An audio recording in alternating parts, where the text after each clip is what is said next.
Oh, hello everyone and welcome. I am Dr. Haley Winston, and I'm the Director of Civil Discourse and Engagement, and I oversee UCF's Office of Public Policy Events. So, welcome to Filtered Realities, Exploring Social Media, Educational Censorship, Privacy, and Algorithm Bias. This forum represents a pivotal opportunity to delve into the intricate intersections of social media, education, and digital governance.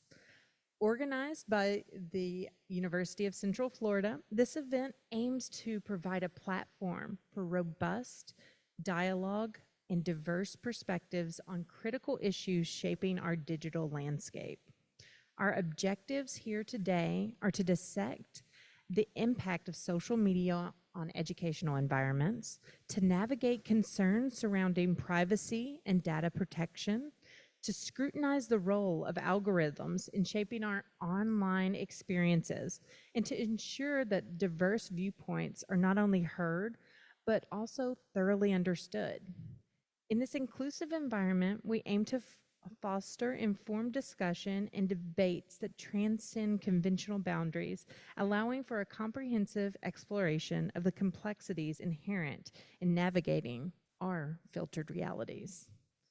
As we embark on this journey, it's essential to recognize the legislative context framing our discussions. We will dive into relevant Florida and national legislation concerning social media, censorship, privacy, and algorithm transparency. These legislative frameworks provide a backdrop for our conversations, highlighting the pressing need for informed discourse and proactive measures on a rapidly evolving digital landscape. Filtered Realities offers a unique opportunity for critical dialogue and examination of multifaceted challenges posed by social media. So let's embark on this journey together as we foster dialogue, challenge assumptions, and chart our own pathway toward more informed and equitable digital future. Today, I'm going to introduce you to our panelists. Our first panelist is Dr. Lane Powell, the the founder and executive director of Collegiate Pathways Incorporated, a nonprofit organization dedicated to changing the lives of underrepresented girls in middle and high school to engage in STEM related topics and inspire their career interests. Its signature program, affectionately known as Tech Sassy Girls, develops the new generation of STEM savvy college bound girls through college preparation, career readiness, and mentoring. Powell created the organization to address the critical shortage of women and minorities being represented in high tech STEM careers. She firmly believes that leveraging technology is an opportunity for girls to become content creators and makers. Igniting her passion for working with students, Powell is committed to providing a much needed support and help for them to succeed in life. Powell is also the vice president for ACE Applications LLC, a technological solutions and staffing provider. ACE Applications works with businesses, schools, and government agencies, uh, providing mobile and web development, cloud applications, IT staffing, IT consulting, and technology sales. Yeah. Our next panelist today is Dr. Kimberly Voss. As a distinguished tenured professor at the University of Central Florida in the Nicholson School for Communications and Media, she is known for her profound contributions to the field. With a rich background in academia and a passion for exploring the intersections of gender, journalism, and history, Dr. Voss has made significant strides through her research and writing. Dr. Voss' scholarly contributions extend beyond her publications with over 30 articles illuminating the history of women in journalism, predominantly featured in esteemed journals, including American Journalism, Journalism History, and Journalism and Mass Communications Quarterly. Notably, she has assumed leadership roles, serving as the former chair of the History Division of the Association for Education in Journalism and Mass Communication, and currently is a valued member of the Publications Board for American Journalism Historians Association. Her profound research has garnered widespread acclaim, leading to features and citations in esteemed media outlets such as NPR, the BBC, the Columbia Journalism Review, and the Huffington Post. And our last panelist today is Miss Trish Murphy, an Orlando native with a passion for marketing and community, seamlessly blending her experiences as an Air Force veteran with her entrepreneurial spirit. As the founder and owner of Marketing Sassy Pants, she dedicates she is dedicated to leveling the playing field for small businesses, offering top-tiered marketing strategies that rival those of big brands. With over 13 years of experience in marketing, Trish not only established her agency as a beacon for small business success, but also led her enterprise with distinction for 7 years. Her leadership extends beyond her business, serving as the current state board chair for the Florida Association of Veteran-Owned Businesses. Since her initial involvement in 2015, Trish has been instrumental in expanding the organization's reach, swelling its ranks from 65 members to 450 members, and establishing 5 thriving chapters throughout Florida. Under her guidance, FAVOB has garnered recognition for its exceptional community impact, most notably being named the 2023 SBA North Florida District and State of Florida Community Partner of the Year. Let's hear it for all of our esteemed panelists.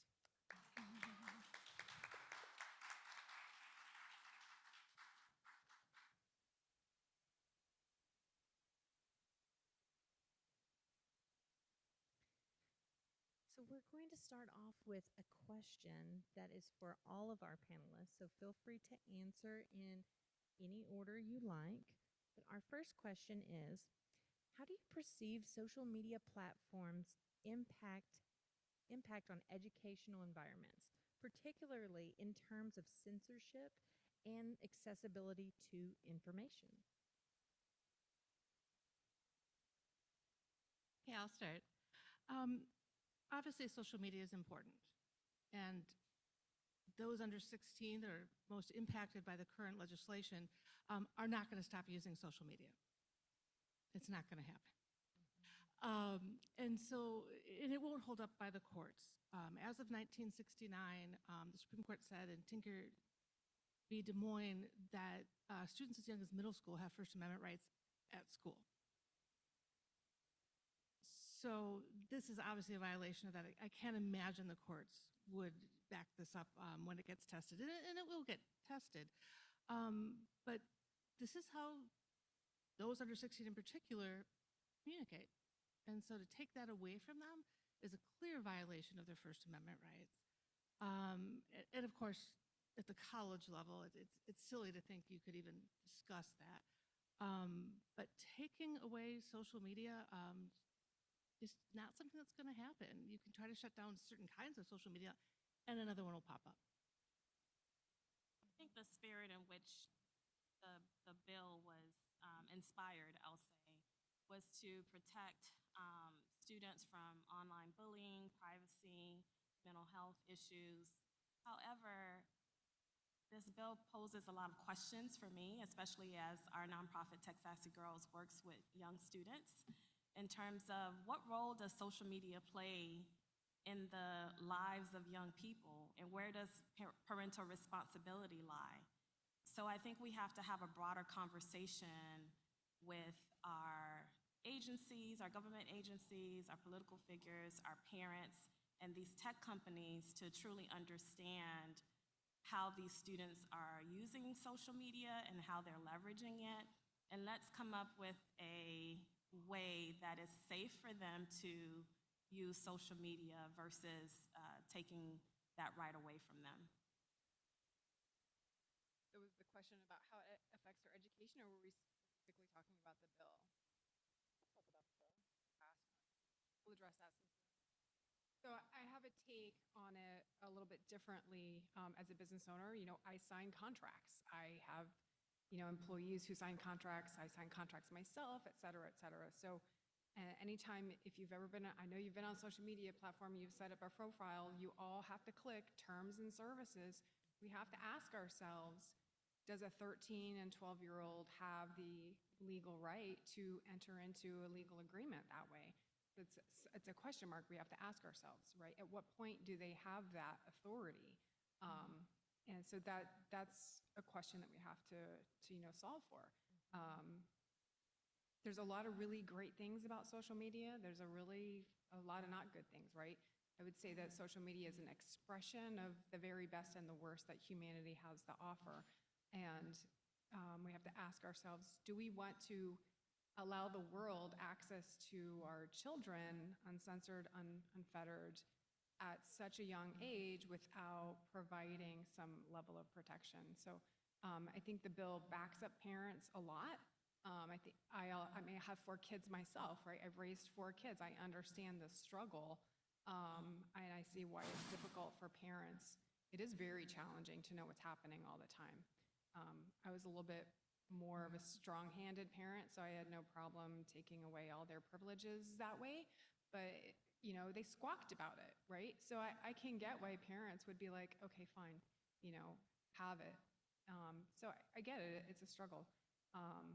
Also, this is how some of the worst things that happen to our children, this is how they're being reached, right? You're talking about sex trafficking, kidnapping, bullying. It's access to these children, and we're asking these kids to not only navigate the little world, their own social world, but now we're asking them to navigate the complexity of an entire world. And so it's a big, tall order. So we'll see what happens after that. I don't know if it'll be challenged or not, but I think it's a pretty good step towards the direction to protecting parents and then also allowing them some legal recourse if the unthinkable does happen. Thank you. So our next question is for Dr. Powell. In your work with STEM education and underrepresented groups, how do you see algorithm bias affecting access to educational resources and opportunities, especially in digital learning environments? Are there specific strategies or initiatives that can help mitigate the effects of algorithm bias on young people's educational experience and career aspirations in STEM fields? That is a great question. Algorithm bias poses a significant challenge to equity in STEM education for underrepresented groups. When we think about how algorithms work, right, and the folks who are actually inputting the instructions into the computer, you're coming in oftentimes with an inherent bias. So I'm going to ask the audience, with a show of hands, how many of you all believe that there can be bias in hiring practices, for example, right? So that's almost everyone in the audience. Then my next question would be, why do you believe that? So 27% of women are represented in computing fields, and this is still a very male-dominated industry in terms of tech, right? And so these are the same folks who are using algorithms to make a lot of decisions that affect underrepresented groups. And so we have to think about, how do we create boundaries that allow for transparency and accountability, and how do we ensure that when we're designing curriculum for our students, that they have access to it, but that it's also inclusive and diverse. So we have to really start at, what are the biases that we're bringing into this field, into this world, and then take a look at, how can we mitigate that? Right now, not sure who's actually regulating AI, for example. But there's a lot of information online. So we have to teach our students to think critically. We have to provide the skills that they need so that they're able to decipher what's real and what's not. And we also have to equip them with tools so that they can problem solve. So online access, social media, these are all great tools that we didn't have when I was growing up, right? You could literally talk to your Alexa, Siri, Bard, whoever, and within 5 seconds, you'll get a dissertation, essentially, on any question that you ask. So we have to, teach our kids to think critically. We have to teach them the digital literacy skills that they need so that they can be successful, so that they can be safe online. But we also have to address the inherent bias that comes in as we look at these computer programs and as we look at algorithms. Currently, it perpetuates a lot of biases that affect our group, and we have to be conscious of that. Thank you so much. So my next question is for Dr. Voss. From a media studies perspective, what are the potential societal implications for limiting young people's access to social media platforms? How might this impact freedom of expression and access to information? Social media has the strongest First Amendment protections of all forms of media. And it's really easy to say I believe in the First Amendment until you're offended by it. We don't think about our First Amendment rights until suddenly it doesn't feel good to us. But the Supreme Court has consistently said if we're not comfortable with language, the answer is more language. In other words, we don't censor, we don't shut it down. We say, here's another way to talk about that. And here's why I'm offended. Here's what I think should be different about that. And I think way too often we don't consider the First Amendment rights of students who have that protection. And whenever we've tried to legislate that as a country, for example, back in the 1980s, many universities and high schools had what they called speech codes. And on a very basic definition, it said, you can't say anything that will offend somebody else. If you make someone feel bad, you're in trouble. And every single court overturned those. You can't legislate language and about how people feel about that. The answer is more language. For example, in high schools, there's a lot of policies against bullying language. They've all been overturned.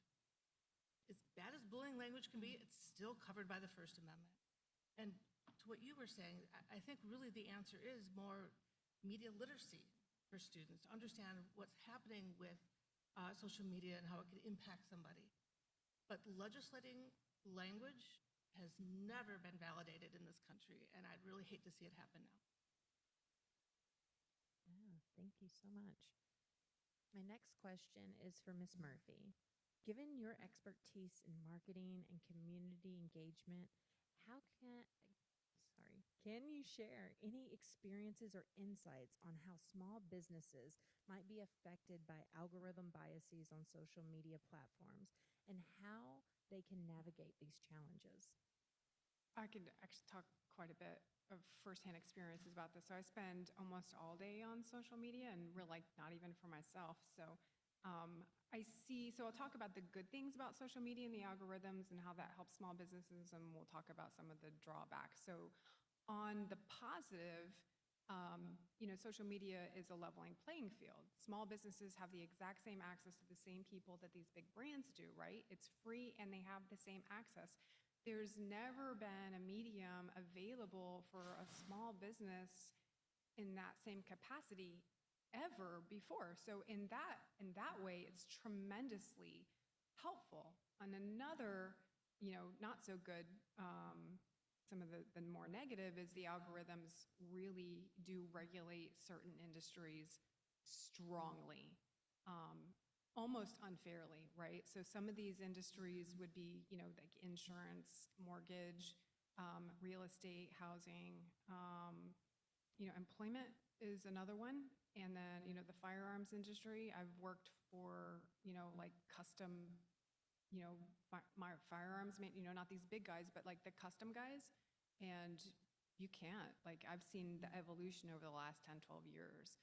So it's really difficult, meaning those small businesses, legitimate, licensed, all of those things, had to rely solely on print ad and magazines, and the price tag for that is astronomical. Just because your organic reach just kind of went to zero, even if it was just, followed the rules that the Facebook said that you needed to follow to post this, it didn't matter, right? They still would shut you down. So that's another one of the negative things that I've seen firsthand with Facebook. And well, I'm picking on them because they're the big guys, but they all kind of, follow a similar pattern. Yeah. Have you seen any other patterns on other platforms? So Instagram, also, obviously, but LinkedIn has a lot of really positive things, right? So you have to get creative. The great thing about social media is you have a lot of other smaller platforms that you could be on. Reddit's another great one. So maybe you just feel like the competition's too much on Facebook, go try Reddit. Reddit's a great one. LinkedIn is fantastic. Their algorithm is very different, than Facebook in a lot of really good ways. And then my biggest beef with all of these companies is they're not transparent about their algorithm and how it works. And I think that's a really big hang up. And like, how do you protect your kids if you don't know how the algorithm works, right? And I understand that a lot of that's proprietary, but I think more transparency on how that works is really important. Yeah, thank you. So our next question is for all the panelists. Considering recent controversies surrounding privacy breaches and data misuse by social media platforms, what steps do you believe should be taken to enhance privacy protections for users while maintaining the benefit of social media engagement?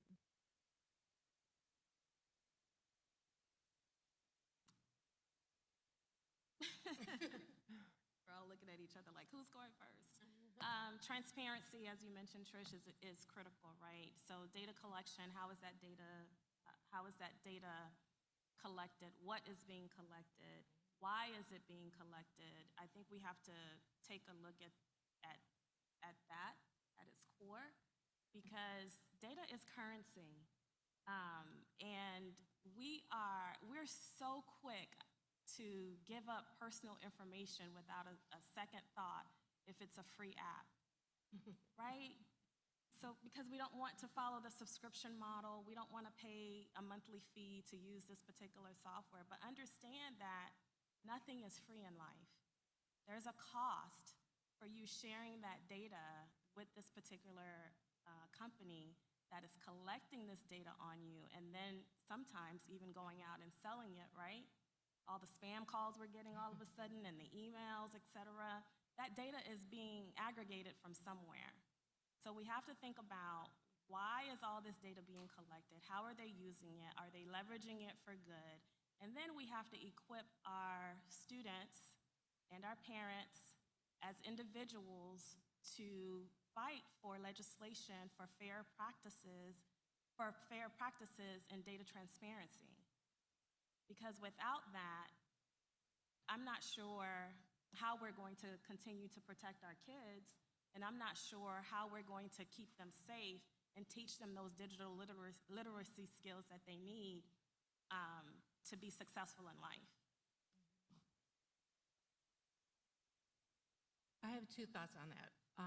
The first, as a media law professor, you don't have any privacy. You don't. And I think if we use the real life equivalent of that, the only place that you have any privacy is inside your home, if you draw the curtains and your house is very far from the road. And so I think if you approach it from that standpoint, and that's true, if you realize that you never had privacy in real life, make that comparison to what you're talking about online and social media or other internet issues. You didn't have it to begin with, so be smart. In the same way I tell my students, don't do something stupid at a party and have someone tape you. You know, it seems really fun in that moment, but you didn't have privacy and you can't claim it later. It's done. But I would also say I'm the mother of 2 middle schoolers, and they are very media savvy about privacy, about social media. Media literacy issues come up in their classes all of the time. And while I know we want to protect our children, our students, of course I want to protect my kids. Timber Creek High School went on lockdown 2 weeks ago. My kids are in middle school, but if they'd been in high school, I sure the hell want them to have their phone, because I think it works both ways. There are times, and I can track my kids. I know what silliness they're doing after school. But we have to balance these things out. We can't just simply say, be careful for the kids, because there's also benefits on the other end of that. And I will lastly say that my older child, his entire friendships of wonderful students that he probably wouldn't talk to otherwise are all done online. Now, again, their dad and I are careful with some of the things that they're doing, but I can't imagine taking away the one way that they communicate with each other, because it's really nice. I mean, I didn't have that either growing up, but oh, it's so nice to see the friendships that come from that. And to shut that down completely, because I don't know where you would start, right? Like, where would be your limit? Do you really want government to tell you what your kids can't do? I mean, I know we can argue about book banning, but it's the same concept. Don't let the government tell you what you can do with your kids or your students. But I understand that, and I hear what you're saying. I think the broader question for me is, what type of data are you going to be collecting to prove that you're under 16, right? And how do you use that data? What are you going to do with it? I think that poses a greater security breach to me, because now you have to prove that you're underage. I mean, you're over 16, rather, not underage. You're over 16 in order to use this particular platform. So there are more conversations that needs to occur. This legislation is supposed to take effect, I believe, January 2025.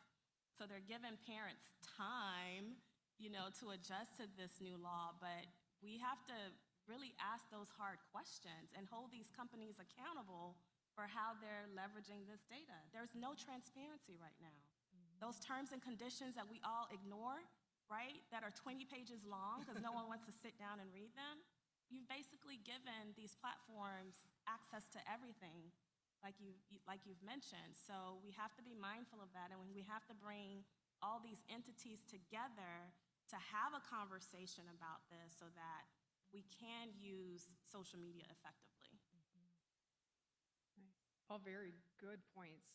Glad that you brought it. I like the data collection topic that you were making. It's very, it's true. So I can say and add to that a little bit and say, hey, I've been through the air with, setting up advertising campaigns on social media, from where I could tell all sorts of things about somebody to, a couple years ago, they changed it, and it's much more limited, but I can get things targeted right down to other small businesses. So the targeting, even though our access to targeting has been limited in the last couple of years, I'm still not convinced that they're not collecting the data, right, and using it for their own. Like, I don't trust them, you know what I mean? Because there's not transparency, right? So how can you trust that, right? It's not going to happen. So for that way, I definitely have some concerns about how that's going to flesh out. And then how do you verify that somebody is 16 years old when they say that they are, right? What's that look like? How does that happen? But however, I will say I am in favor of the concept of a parent starting a sub-account or a sub-profile for a child who's, 13, 14, those couple of years, 14, 15, whatever those years that they're allowed to. And then that parent has full control, full access of what's happening on that social media account. So when my kids got Snapchat, I hated it. Anyway, so my rule for my kids when they're 15, 16 getting social media platforms, I was like, great, you can have it now that you're old enough.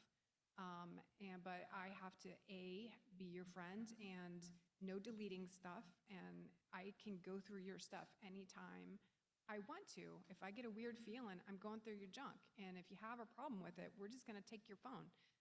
And so that was, right, establishing transparency with my kids. But that was the only way I was going to be comfortable with that, right? And so that adds an educational piece as well.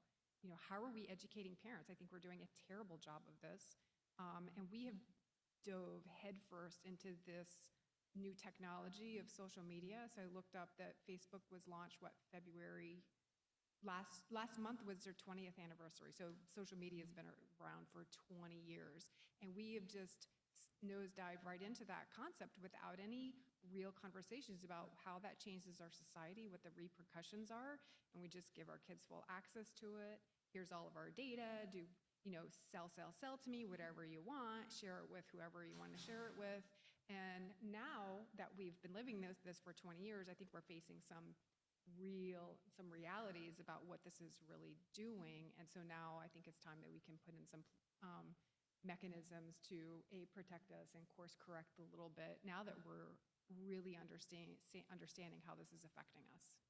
And where do we draw the line? Because we have students in our program who are working at 15 years old and they have LinkedIn profiles, because that's one of the things that we teach them. So how do we determine which platforms, if you're under 16, I keep saying under 16, if you're 16 and over that you can go on versus those that can help build those critical life skills that you need, such as communication and networking. So where do we draw the line with this?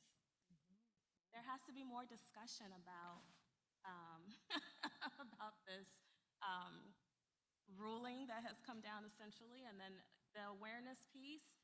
The awareness extends to parents, it extends to the educators. We have to teach our students and our parents and educators of what is about to transpire, because this could be life-changing. Well, it is life-changing. It is. Both sides of it, right? Whether Right. they have access or not. And I think it's kids under 14, I think. So 14, 15, they can have it, or 15, 15. 16 they can, with parental consent. But what's that look like, right? So we'll see what the companies do with that. But I would certainly put a lot of responsibility. These are multi-billion-dollar companies by a lot, right? So, and with that comes some ethical responsibilities, right? And I don't see them taking this on very well at all, to be honest with you. And if you want to I'm passionate about this because, like I said, we work with kids. This is what we do. I don't have children. We have 13. My husband and I have 13 nieces and nephews. They're practically our children. And so we have these conversations. My niece is in the audience right now. But we have these conversations, and she'll tell you, I scare the living daylights out of her, when their parents first gave them access to social media. Turn off your location. Why does anyone need to know where you are other than your parents and me? We have these safety conversations, but we have to make sure that we even understand what's expected of us as adults who are caring for these little people, as I call them, but also ensure that we're not spewing false narratives too. Because that certainly can happen, especially as we talk about algorithm bias and how it hurts underrepresented communities and how they don't have access to a lot of things that privileged people do. So we have to be mindful of that as well. So how can we ensure the diverse viewpoints are represented and heard in discussions about social media's effects? And what strategies do you recommend on fostering a comprehensive understanding of the complexities surrounding social media? Great question. That's easy. Be intentional. Be inclusive. You are developing software for communities that may not necessarily be at the table. So be mindful of what you're building, how you're building it, and include the population and the communities that are being impacted by this in those conversations. I think a lot of times things are built without necessarily taking an inclusive look at the entire environment and those who are going to be accessing these resources. So making sure that you're intentional. Education, again, is really important in creating that awareness, and also teaching people about algorithm bias. It's real, it exists. If you've not seen the documentary Coded Bias, I would highly recommend that you watch that documentary. They've done a lot of research in terms of how AI is impacting underrepresented communities, and it is truly truly an inspiring documentary because I believe that we all have a role and we all have the responsibility in ensuring that our young people understand how these biases work and in educating them. So teach them about algorithms, how they work, what they do, how it could be used for not so good, right? And how it can be used for good. So one of the things that we've taken on at Texassi Girls this summer, we are going to be teaching our students about AI. And we're going to go through the ethical responsibilities and making sure that they understand that as well, but then they'll be able to customize these bots at the end of the program, and so that they have a better understanding of how this technology works. So I'm imploring all of you in this room to educate yourself on the implications of this, and also it is your responsibility to ensure that others understand as well, so that we can have fair practices, we can have accountability, and we can advocate for those who don't have a voice. I guess I would say that I truly believe that the next generation is going to be okay. My fifth grader put out a photo online the other day that was AI. Their Love lives it. are going to be different than I ours love are it. because they're paying attention. And Yes. again, I can only really speak to Orange County, but I certainly see a lot of education in media literacy, proper social media behavior. You know, I think my kids were in elementary school and one said, well, you don't friend anyone online if you're not friends in real life. I mean, that's their world. It's different. And so I guess whenever I have discussions like this, I do believe the future is going to be better. Very well said. I agree. I never underestimate the power of humans to be resilient, right? I'm going to second what you said about the education. I'd really like to see more education, these conversations, right? Let's continue the conversations that we had today. So what we talked about today, have that conversation with your friends, your families. Be mindful. This has been game-changing and world-changing, and AI is going to do it again. It's happening right now. So, the technology boom is breathtaking in a lot of ways, and I think many of you are very well of how it's affecting our culture and our society and relationships, both for good and bad. And I like the literacy a lot. And I do think that going back to what you were saying about the adults in the room, social media changes so fast. I taught a social media class and 3 apps went under in the 2 years I taught it. So as these things are changing, going on, I do think there is a responsibility to say what's out there, what's being used, and the good and bad of it. Because like as I mentioned earlier, I can't imagine my 8th grader not being on social media with all his friends. I mean, that's his whole social world. I mean, he knows real people too. But those things matter to him and his friends and their communities. And honestly, I find it to be a truly amazing thing that they can find community in that way. I'll add, a demographic that we hadn't thought of was the elderly, right?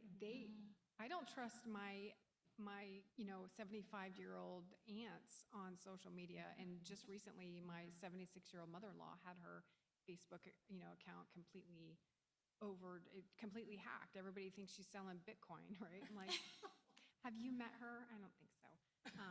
She's not. She was hacked, but so many of us contacted Facebook and were like, hey, this isn't right. Like, in all of us, they were told, every single one of us, that wasn't violating their terms and conditions. I'm like, are you kidding me? And so my whole point is that demographic is very vulnerable in a lot of ways, often more vulnerable financially than the younger generation, right? So talk to it about your grandparents. Grandma, don't do this, right? So, and bless her heart, her Facebook account was set up on an email that she didn't have access to anymore. Problem. She didn't have 2-factor authentication set up. Another problem, right? So, that demographic, be very, very, y'all can educate the next, your grandparents and that demographic for sure. Absolutely. So, in what ways can educators and policymakers collaborate to address concerns about algorithm bias and ensure equitable access to educational content that's on social media platforms?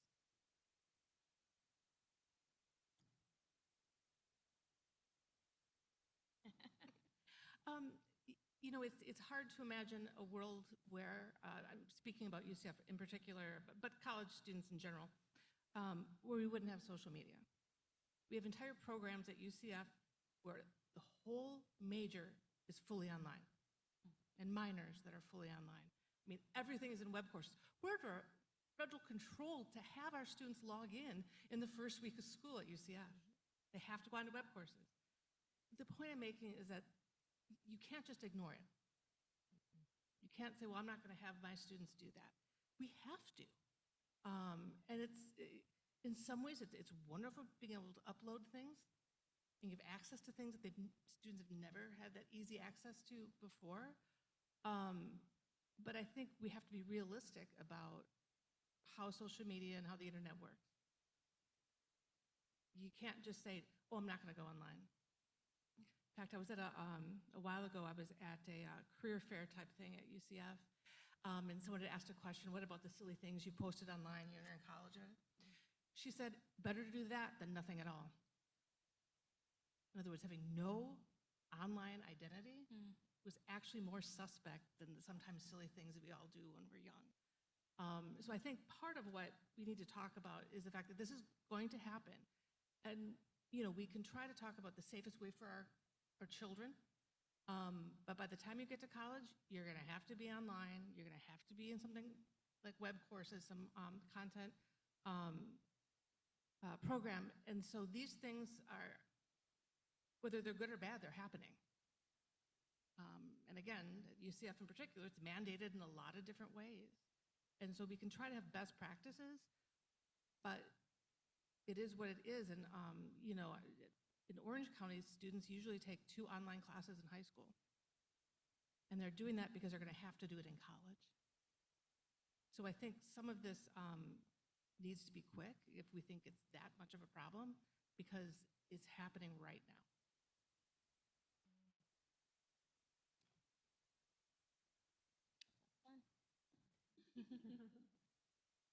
I mean, it's just continued conversations, right? Making sure you're not excluding somebody from the table in these conversations is really important, right? That's how we make sure that we can progress in that area.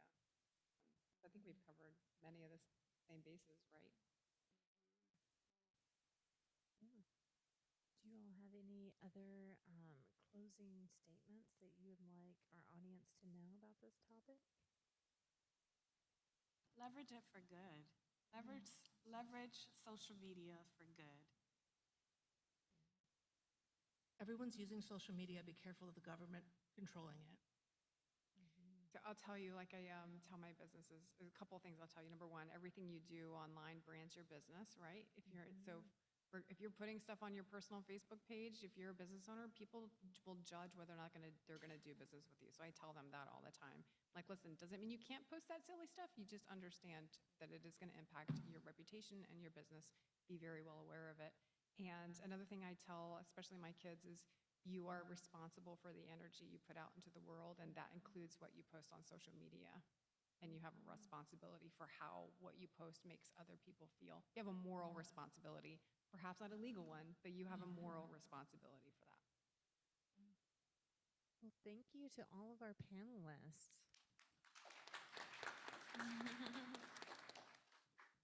As we draw to a close today, I'd like to extend my deepest gratitude to our panelists for your invaluable contributions and insights here today.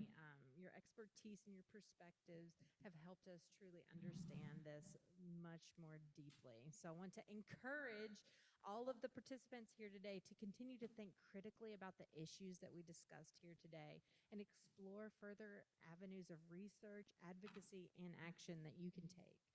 By fostering this ongoing dialogue and collaboration, we work toward creating a more equitable and transparent digital landscape for all of us.